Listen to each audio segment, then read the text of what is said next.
Anda kembali bersama kami di Showbiz pemirsa, dan kali ini kami punya informasi khususnya bagi Anda para pecinta film horor. Yes, pasti harus ditunggu karena di bulan Februari ini akan tayang, tepatnya tanggal 13 Februari. Anda bisa ajak saudara, ajak teman-teman, keluarga untuk nonton film yang satu ini yang berjudul Rumah Teteh, yang ternyata kalau kita searching lebih dalam ini diangkat dari kisah nyata dan kemudian sudah diangkat dari novel yang kemudian difilmkan.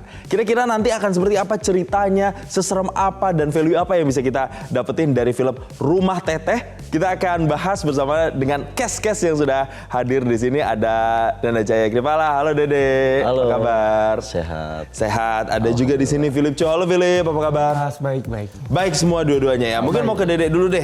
Dede, ini mau diceritain dong Rumah Teteh. Ini cerita soal apa? Karena kan ini diangkat dari kisah nyata di Bandung ya, tahun 2007 kalau nggak salah ya. 2007. Jadi memang ini kisah tentang anak-anak kos ya. Biasa anak kos kan nyari kos-kosan yang murah ya. Jadi dari berbagai daerah kuliah di Bandung dan ternyata dapatlah kos-kosan murah di sana.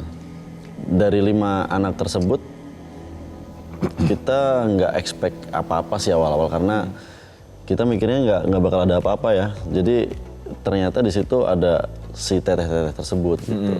Nah kalau Nando ini karakternya seperti apa sih di film Rumah Teteh ini? Karakter Nando itu di Rumah Teteh ini sebenarnya nggak jauh berbeda nih sama gue sebagai Philips. Karena Nando itu berkarakter kayak orang yang gampang marah, temperamental. Terus dia kan yang bikin masalah di rumah kosan itu sebenarnya si Nando. Awal mulanya tuh hantu Teteh itu marah, murka menunjukkan sosok yang menyeramkan tuh gara-gara si Nando.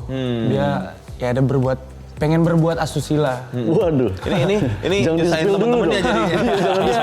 Gara-gara Nando ini akhirnya temennya yang 4 ini kena imbasnya. Ya. Tapi di cerita ini, di film ini si Nando tuh nggak pernah diliatin sama Teteh. Oh justru malah teman-temannya malah teman-temannya yang kena imbasnya. Nah ini gimana nih teman-teman, baik dari Dede maupun juga Philips bisa mendalami karakter peran ini, karena kan ini sudah besar dan viral di tahun 2007 kemudian dinovelkan. Itu biar bisa relate lagi dengan tahun 2025, apa yang dilakukan di masing-masing karakter? Dede gimana? Kalau dari aku sih balik lagi ya, ini kalau dia mungkin relate Philip Chow dan Nando. Kalau aku kebalikan, aku Doni dan Dede Satria itu beda orang. Maksudnya kalau Doni itu aku sendiri itu dituntut untuk penakut, lebih apa ya, lola ya. Rada-rada pelongo ya.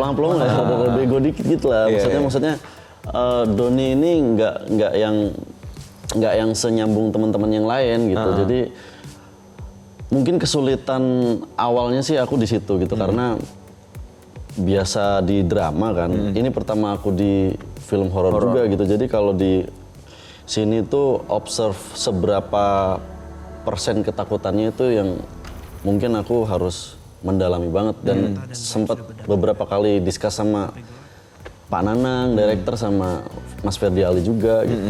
Kalau aku sendiri, Dede sendiri sebenarnya nggak percaya gitu. Jadi ini tantangannya justru karena harus bikin ngerasa dirinya takut, gitu ya kan? Percaya sama hal superstitious kayak gitu ya. Cuman at the end aku emang nggak percaya, tapi karena mungkin kuasa Tuhan juga ya, beberapa tahun ke belakang aku dibikin percaya karena aku sempat ngalamin hal-hal seperti itu. Jadi ya secara nggak langsung, oh ini bisa jadi tempat observe aku nih gitu. Itu yang kemudian dibawa ketika syuting. Untuk syuting gitu ya. Mendalami rasa takutnya seperti itu. Tapi teman-teman, core konfliknya tuh apa sih sebenarnya? Ketika tadi kan ada upaya untuk asusila yang dilakukan ya. Tapi kemudian itu jadi konflik. Nah setelah itu tuh apa yang kemudian, apakah ada hal-hal misterius yang terjadi atau teman-temannya mengalami hal-hal apa gitu-gitu yang jadi core konfliknya? Jadi sebenarnya kan balik lagi, ini kan cerita dari Mas Bri sendiri ya, dan di situ karakter ada karakter Bri juga gitu, dan Bri itu nggak nyeritain ke teman-temannya kalau sebenarnya dari awal tuh dia emang udah tahu. Bahwasannya si Teteh ini adalah hantu gitu. Adalah makhluk goib gitu.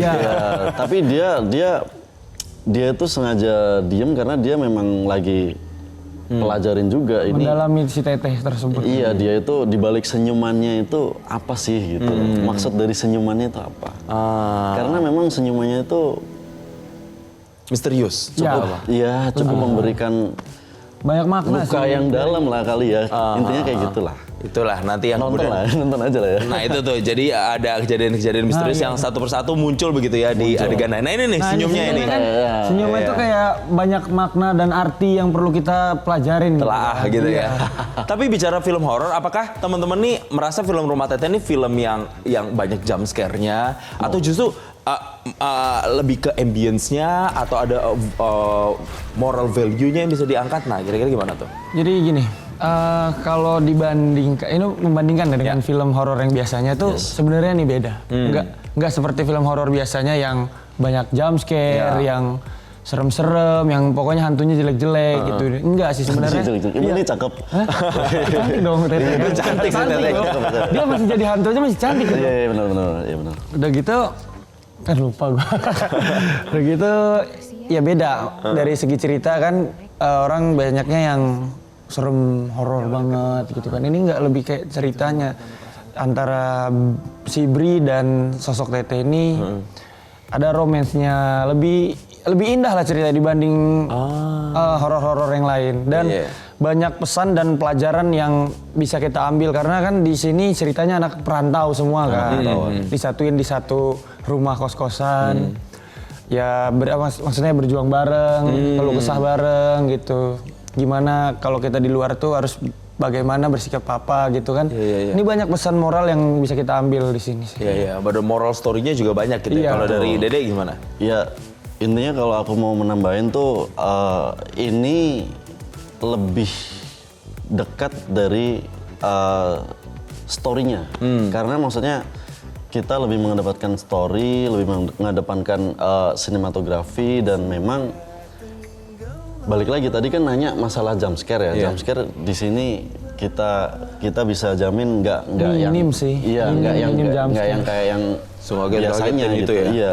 Karena ini lebih tebel di ceritanya gitu. Ya mungkin ada situasi kondisi yang mungkin tiba-tiba ada sedikit komedi mungkin. Ya maksudnya kan realnya orang anak-anak kos Zaman dulu ya. zaman dulu tuh kayak gitu. Maksudnya ada aksi-reaksi yang mungkin nggak yang mungkin di situasi reading kita on the script banget gitu. Tapi waktu di on the set tuh kayak Spontan gitu ya? Iya, ngaruh. Tiba-tiba ada bahasa-bahasa yang nih gitu. Tiba-tiba ada. Jadi sangat layak untuk ditonton sih. Harus Tetap jaga lisan dan Jaga perbuatan. lisan. jaga etika juga lah ya. Betul. Ini dia nggak jaga etika. Tapi karakternya nggak jaga etika kalau Oh, si enggak, ini Nanda. kayak di film ya, di film ya. Tapi aslinya gitu Oh, juga. enggak dong. Itu nanti keseruan yang mungkin bisa juga salah satu yang terselip di film Rumah Teteh. Sekali lagi terima kasih Philip, terima kasih juga Dede udah gabung bersama kami di Showbiz. Dan pemirsa Showbiz masih akan hadir dengan informasi lainnya untuk Anda. Tetaplah bersama kami. Jelajahi cara baru mendapatkan informasi. Download Metro TV Extend sekarang.